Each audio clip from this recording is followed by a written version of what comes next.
All right, dudes, this is what the game looks like now. I know that it sucks that we can't use the original box, which is down there.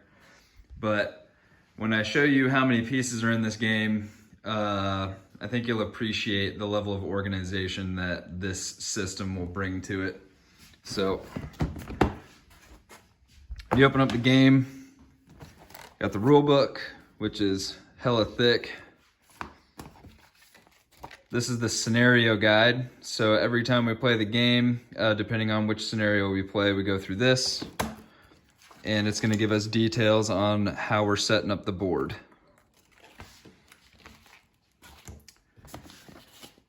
We have stickers that show places we've beaten, achievements we've received, and so on and so forth. These are all the different scenarios we'll have to complete, or most of them at least.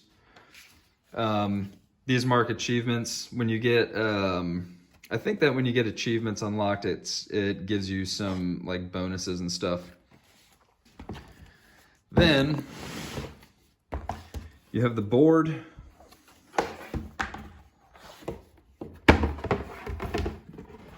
This right here is where we'll be placing all of those stickers. So if you look close, down here, there's all these little numbers and things like that. Each time we beat one of those scenarios, we're gonna come over here and get one of those stickers. They go in the board. They match the background here too.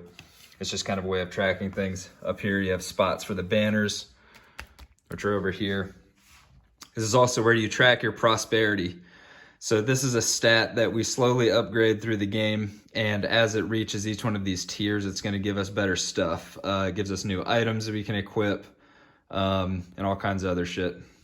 So that's the prosperity tracker. There's the board. All right, so now we're in the game components, which is really the bulk of it. So I got the 3 Plano boxes and then all these cards here. I'm not gonna go through all the cards, but I'll show you what I did here.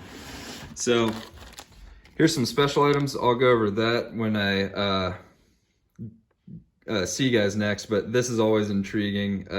They give you this envelope. Open this envelope when you feel you deserve it. There's some other sealed envelopes here that we're not allowed to open yet. And some other stat sheets and stuff like that. So that's stuff that like Easter eggs for later on.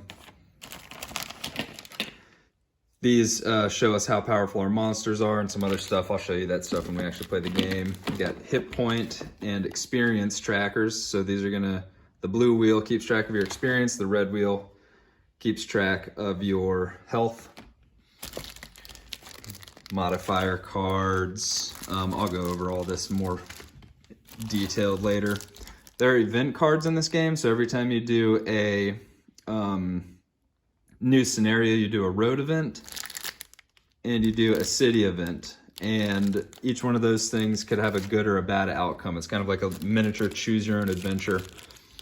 This is a deck of items you can equip. These are all locked. We have not unlocked these items yet. Right now there are only 14 items unlocked, and those are in one of the Plano cases that we're going to be using.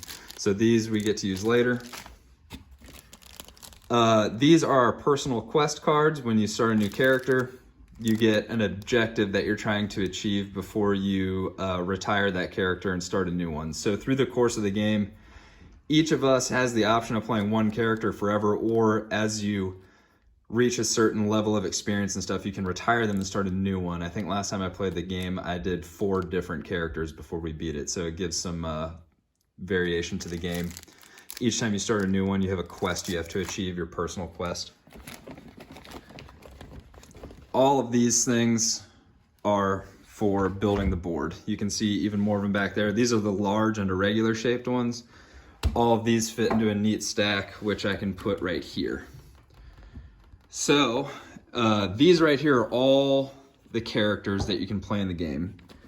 Starting from this side, moving that way, the first 6 are already unlocked. So I will give you more details about those later on, and you can start thinking about which character you want to be. But each character has a symbol. The symbol somewhat represents what style of character they are.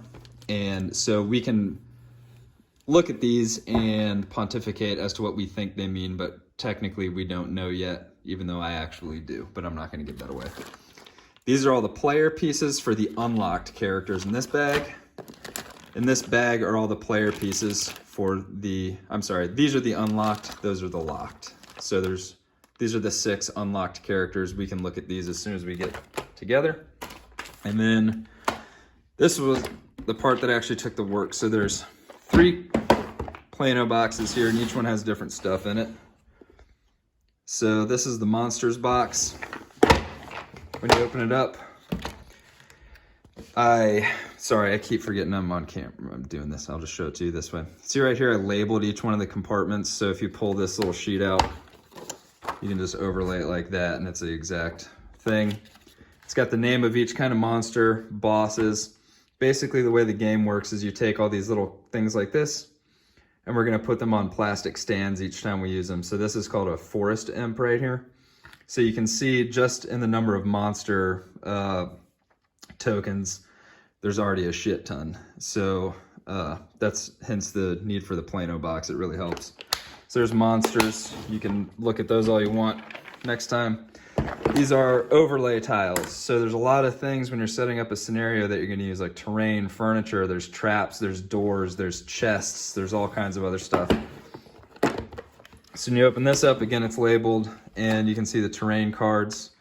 There's stairs, blah, blah, blah, you name it, poison gas traps, all kinds of stuff. And then the third box is what I just named it the Go box. It's got stuff that we're gonna use every single game. So this is where I'm keeping hit point trackers, conditions. In this game, you can get stunned, poisoned, wounded, all kinds of stuff like that. Use these little squares to keep track of those things. These are the unlocked road and city events. So just like the item store, there's only certain events that are unlocked when you start the game. So these are the ones that we can use. Every time we play the game, we shuffle these, we draw one before we go do a scenario. And sometimes in this scenario, you'll unlock more of these, blah, blah, blah. These are called battle goals. So once per game, you draw 2 of these and you choose one to complete. So for instance, right here, it says have 5 or more total cards in your hand and discard at the end of the scenario. So if you keep this card and you achieve what's on it, you earn 1 check at the end of the game. As you collect checks throughout the game, they unlock special items for your character specifically. These change every time you do a scenario. Here's the unlocked store. You can see an example of an item you can buy. These are boots of striding. They cost 20 bucks. It says 1 of 2 under there. That means there's 2 pairs of boots. You can only equip 1 boot, armor, helmet, and some other stuff. We'll go over that later, but you can see the kind of ability those things do. These are modifiers. Whenever I'll explain that later, but basically this is for helping you attack. It determines how effective your attacks are. Monster stands, money, all kinds of other shit. So that's the Go box. So anyway, that's the whole game. I'm gonna pack it back up, but I'm excited to start playing with you guys.